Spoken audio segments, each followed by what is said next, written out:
So hello guys, welcome to the second part of the Portuguese in India. So अभी तक हमने advent of Europe में पढ़ा कि पोर्टुगीज भारत क्यों आए, क्या रीज़न थे कि यूरोपियंस को लैंड ट्रेड को छोड़ के सी रूट को यूज़ करना पड़ा for doing the trading. And what was the reason कि वो इंडिया आके ही ट्रेडिंग करना चाहते थे। उसका रीज़न था कि वास्को डी गामा जब अपनी पहली बार यहाँ से स्पाइसेस लेके गए थे, तो उनको जब इतना बड़ा प्रॉफिट हुआ, that is 60 time the profit. तो यूरोपियन कंट्रीज़ ने इंडिया के साथ ट्रेडिंग करना शुरू किया। उसमें सबसे पहले जो यूरोपियन कंट्री थी वो पोर्टुगीज़ थी।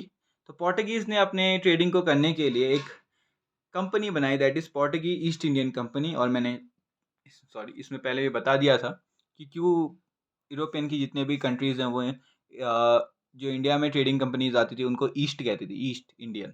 उसका रीज़न ये था कि इंडिया यूरोपियन के ईस्ट में पड़ता है। Not talking about rulers of the Portuguese, जैसा कि मैंने बताया था कि मैं इस वीडियो में कम्प्लीटली बताऊंगा कि क्या रूल रहा था पोर्टुगीज का इंडिया में, किस तरह से उनका डिक्लाइन हुआ था और साथ ही साथ उन्होंने क्या कंट्रीब्यूशन किया था इंडिया के लिए। So let's start. उससे पहले मैं आपको बता दूं कि after forming the Portuguese east Indian company, पहली फैक्ट्री जो पोर्टुगीज ने सेटअप की थी इंडिया में वो 1503 में सेटअप की थी। और उसको इन्होंने सेटअप किया था कोचिन केरला में। पोर्टुगीज़ का जितना भी सिग्निफिकेंट रहा है स्टार्टिंग में, वो केरला रीजन पे ही रहा है। जैसे वास्को डी गामा भी कैलीकट केरला में ही पहुंचे थे, और उसके बाद जो फर्स्ट फैक्ट्री थी पोर्टुगीज़ की वो भी कोचिन केरला में ही बनी थी। मैं आपको बता दूं कि सबसे ज़्यादा अगर केरला को इन टर्म्स ऑफ स्पाइसेस किसी ने भी एक्सप्लोर किया था at that time, it was Portuguese. और उसी की वजह से केरला को स्पाइसेस गार्डन ऑफ इंडिया भी कहा जाता है। बात करते हैं first governor of this Portuguese east Indian company, तो वो 1505 से 1509 तक थे Francisco de Almeida. He was the first governor of Portuguese. इसी के अलावा मैंने आपको बताया था कि अरेबियन सी में अरब्स का बहुत ज़्यादा बोलबाला या मोनोपोली थी ट्रेडिंग के रिगार्डिंग, जो वो चाहते थे कि वो उनके पास ही रहे। तो इसकी रिस्पॉन्स में फ्रांसिस्को डी अल्मीडा ने क्या किया, उन्होंने उन पे अटैक किया और साथ ही साथ पूरे अरेबियन सी की मोनोपोली अपने अंडर ले ली। इस मोनोपोली के तहत दो चीज़ें आई। पहले तो ब्लू वाटर पॉलिसी आ गई और दूसरी कंप्लीट मोनोपोली आ गई यूरोपियंस की, सॉरी यूरोपियंस में भी पोर्टुगीज़ की, under Francisco de Almeida. Blue water policy को जब फ्रांसिस्को डी अल्मीडा ने इंट्रोड्यूस किया, ये बहुत ही फेमस पॉलिसी है। मेजर ऑफ द क्वेश्चन में पूछा जाता है कि who introduce blue water policy, तो इसका आंसर है फ्रांसिस्को डी अल्मीडा। तो इसके अंदर दो पार्ट आते हैं, फर्स्ट इज कार्टेज सिस्टम, सेकेंड इज फिटोरेज सिस्टम। कार्टेज सिस्टम एक टोल टैक्स सिस्टम है, यानी कि कोई भी शिप जो अरेबियन सी से पास होगी उसको एक टैक्स देना पड़ेगा। वही फिटोरेज सिस्टम कहता है कि कोई भी शिप अगर पोर्ट ऑफ इंडिया या फिर कोस्टल रीजन ऑफ इंडिया से एंटर करना चाहती है तो उनको अलग से एंट्री टैक्स देना पड़ेगा। ये अनकम्प्लीटली आता था ब्लू वाटर पॉलिसी के अंडर। जैसा कि मैंने बताया कि अरब्स का पहले से रूल रहा है अरेबियन सी में, तो कोई अगर अपनी मोनोपोली खो देता है तो वो हैप्पी नहीं रहता है, तो कुछ ना कुछ तो रिटेलिएशन करना ही चाहिए उनको। तो ऐसा ही अरब्स ने भी किया।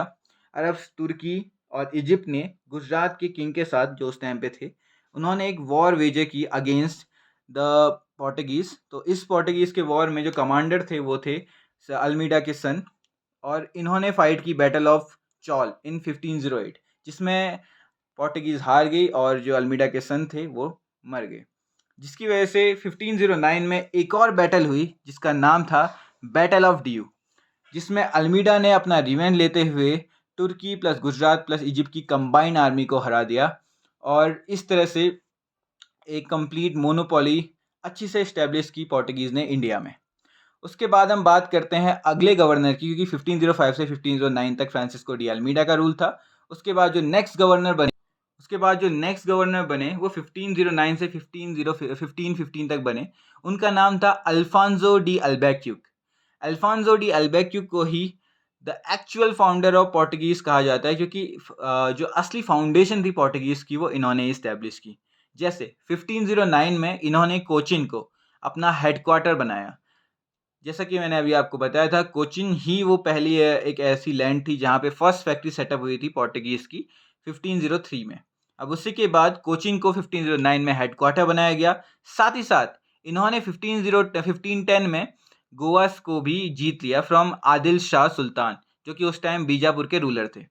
उसके अलावा 1515 में हालांकि इनकी डेथ हो गई थी, बट उसके अलावा इन्होंने कुछ जो इंपॉर्टेंट काम किए जो एग्जाम में पक्का आएंगे। पहला तो वो है कि हेडक्वार्टर कोचिन बनाया 1509 में, दूसरा गोवा एक्वायर किया 1510 में। उसके अलावा he abolish the sati system in Goa. Sati system भी गोवा में अबॉलिश करने वाले यही थे, और उस टाइम पे सबसे पहले यही थे जिन्होंने, जो फर्स्ट फॉरेनर थे जिन्होंने सती सिस्टम अबॉलिश किया था। उसके अलावा ब्लू वाटर पॉलिसी भी इन्होंने अबॉलिश की थी। यहाँ पे एक पॉइंट रिमेंबर करने वाली है कि कंप्लीटली इंडिया से अबॉलिश नहीं किया था सती सिस्टम, बल्कि बस गोवा से सती सिस्टम अबॉलिश किया था और ब्लू वाटर पॉलिसी को अबॉलिश किया था। उसके अलावा अगर हम बात करें नेक्स्ट रूलर की या गवर्नर की, जो थर्ड गवर्नर थे पोर्टुगीज के, उनका नाम था निन्हो डी कुन्हा। कुन्हा 1529 से 1538 तक अपना रूल कायम करते हैं, जिसमें उन्होंने बहुत से बड़े काम किए जो इम्पोर्टेंट भी हैं, जैसे कोचिन जो 1509 में कैपिटल या हेडक्वार्टर बना था पोर्टुगीज का, अब वो शिफ्ट हो चुका था फ्रॉम कोचिन टू गोवा इन 1530। उसके साथ साथ इन्होंने दीव और बासिन को भी एक्वायर किया था 1534 में फ्रॉम बहादुर शाह ऑफ गुजरात। साथ ही साथ जो हम कभी भी कहते हैं कि पोर्टुगीज़ की ईस्ट इंडियन कंपनी का एक दूसरा नाम हुआ करता है, जो कि पेपर में अक्सर आता है कि उसको क्या कहते हैं, उसका नाम था एस्टांडो डी इंडिया। ये नाम इन्होंने ही दिया था। सो एस्टांडो डी इंडिया एक्चुअली में पोर्टुगीज़ ईस्ट इंडियन कंपनी को कहा जाता है इन पोर्टुगीज़ लैंग्वेज।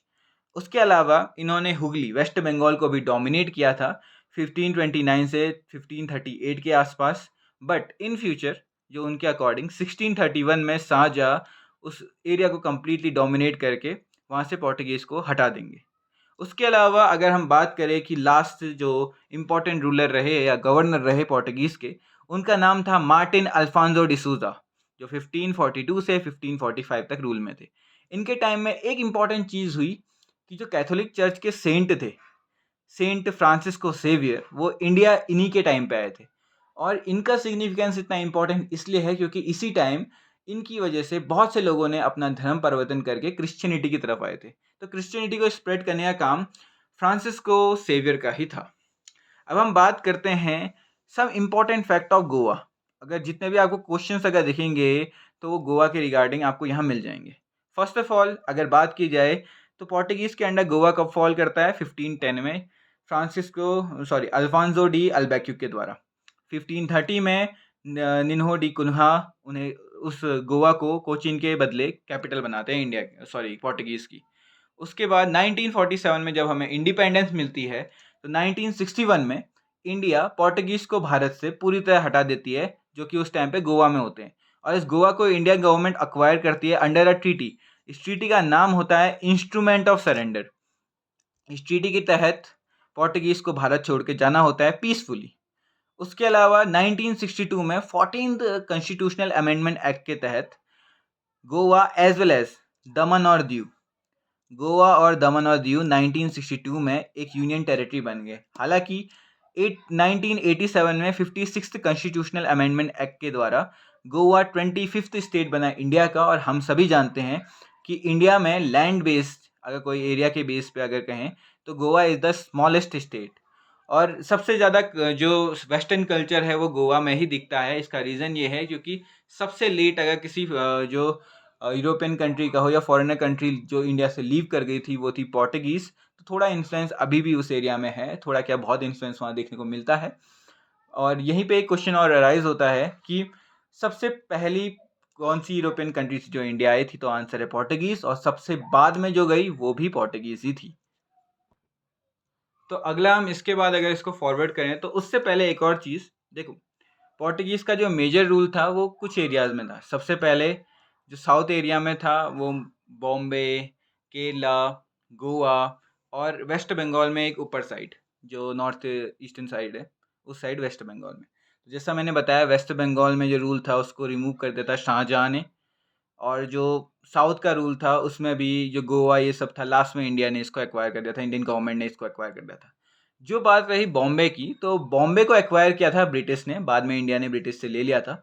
तो एक्चुअली में क्या हुआ था कि पोर्टुगीज़ के जो रूलर थे उनकी बहन ने शादी की थी ब्रिटिश प्रिंस जेम्स सेकंड से, और उन्होंने as a dowry Bombay Bombay उस टाइम पे ब्रिटेन को दे दिया था, जिसकी वजह से